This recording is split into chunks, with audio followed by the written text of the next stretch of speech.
Hey guys, John V here from Phone Arena. Right now you're watching our video review of the Asus Transformer Book T100. It's actually a convertible style tablet, so you could use it as a tablet, or if you want that PC laptop-like experience, you could use the keyboard dock, which is included in its $400 price point. Now, if there's a tried and true formula with tablet designs, then the Asus Transformer Book definitely has it, from its choice of materials, its construction, and its general appearance. It doesn't have an original design, nor is it terribly ugly, but the Transformer Book here has a very generic appearance with its looks. Now, you can tell the bezel around the display, typical looking slate. Around the back, it has a glossy plastic finish, which is very prone to fingerprints and smudges. At the same time, it is prone to scratches too that we notice, but it does contribute in giving it a very lightweight feel in the hand, and for the most part, it still proves to be very comfortable to hold. The screen here is a 10.1-inch 1366 by 768 IPS LCD panel, which gives it a pixel density count of 155 pixels per inch. It's not something that's spectacular, but it doesn't have to be, just because with the screen itself, it's effective enough for things like surfing the web. It's not the highest resolution thing out there, but we still don't have that many issues as far as viewing stuff on screen from a normal viewing distance. Unfortunately though, the screen is a little bit washed out looking, produces some bland colors. The viewing angles kind of distort the clarity, and on top of that, it doesn't have the strongest brightness output, so it doesn't handle well outdoors. At first glance, it looks like it has a capacitive start button below the display, but in fact, it's not the case. It's just only a logo. While above the display, we find its front-facing 1.2 megapixel camera and light sensor. Along the tablet's trim, we find all the ports and buttons we normally expect to find on most tablets. So on the left side, we have the volume control. This button here is actually the start button. You press that, jumps us back to the start screen. On the top edge, we just have the dedicated power button. Near it is just an LED light to indicate it's powering. And on the right edge, we have a very useful micro SD card slot, the micro USB port for charging data connectivity, and something for a cheap tablet. We're surprised that it comes with a micro HDMI output for video out functionality. You have 3.5mm headset jack right there. And the bottom edge, you have the docking connections here for the keyboard dock. And it's kind of hard to make out, but there are these micro dots along the left and right sides of the back panel, and they're used for its dual speakers. The cost of the tablet includes the keyboard dock attachment, which is fantastic. Now, unlike some of the other previous keyboard docks, this one doesn't have an included battery. It's just the keyboard itself. It relies on the tablet for power. It employs chiclet style buttons, which is great just because they're raised and have a really decent feedback when you press it. It's just a little bit cramped, so for first time users, you might find just a little bit of an issue trying to get adjusted, but after some practice, we find ourselves having few issues. It's pretty easy to remove the tablet. All you gotta do is just press down the button right here and just lift, and it comes out. And if you want to put it back, it just locks into place, and it's pretty sturdy too. As for the trackpad, it is a little bit finicky at times just because you need to firmly press down for it to register any movements.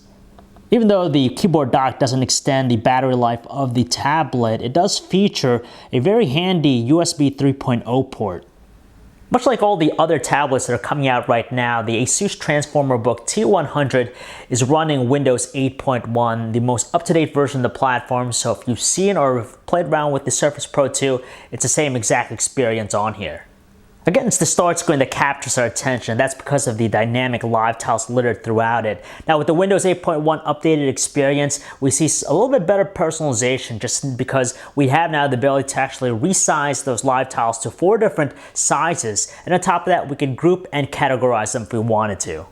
Multitasking has always been a strong point with Windows, but with the updated Windows 8.1 experience here on the tablet, it sees some refinements that we really appreciate. So for starters, we can now have 2 applications running side by side, but the unique thing this time around is that we have the ability to actually customize those windows to our liking, so they resize, which gives us better visibility when we're checking out multiple applications.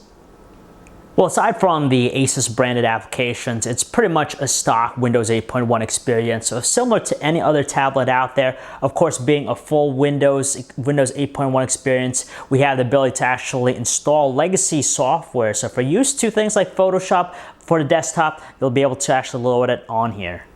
On the surface, it's pretty responsive and fast with its performance, so if you're downloading or using any of those Windows 8.1 applications, you're not going to notice a hitch with the performance of the tablet. It's powered by a quad-core Intel Atom Z3740 processor coupled with 2GB of RAM and the Intel HD graphics GPU. Like I said, it runs fine generally, but for more processor-intensive tasks, let's say if you are composing a video or editing a video, you're rendering it, putting it all together, we do notice it taking a lot longer compared to some other higher-end tablets. Obviously, using the physical keyboard is by far the best experience, but if you have to use the touchscreen one, it's still pretty good just because it has a spacious layout, super responsive, and of course it has a fantastic autocorrect feature. In portrait though, you're better off using the split style just because our thumbs are able to actually encompass the layout a lot easier. Surfing the web isn't a problem here just because it has all the quality elements that we like to find on any device. So you have fast page loads, instant page rendering, smooth navigational controls. However, we do notice performance hitches whenever we have multiple windows that are rich with multimedia content and at the same time running some other applications. The music player is standard Windows 8.1, nothing to it. As far as the audio quality, we gotta say it's very strong, the lattice volume setting, but it tends to have a very shrill tone to it. So it doesn't have the best looking display, but quite frankly, it's still decent enough for us to accept. It has a lot of support for different video codecs out of the box, which is fantastic, and you could tell the performance is nice and smooth with its playback.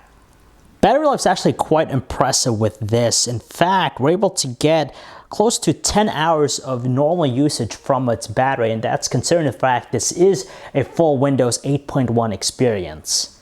It's not the most specs heavy tablet, nor is it the most attractive thing out there, but for the $400 price point, which includes the tablet itself and a keyboard dock, we really can't complain just because you still get that productivity value out of it. At the same time, it's easy and something lightweight. Essentially, if you're looking for a tablet that doubles also as a cheap laptop, this tablet's going to be a right fit for you, and it won't break the bank as well. So if you guys want to learn more about the Asus Transformer Book T100, you can check out our website, phonearena.com. It's John V.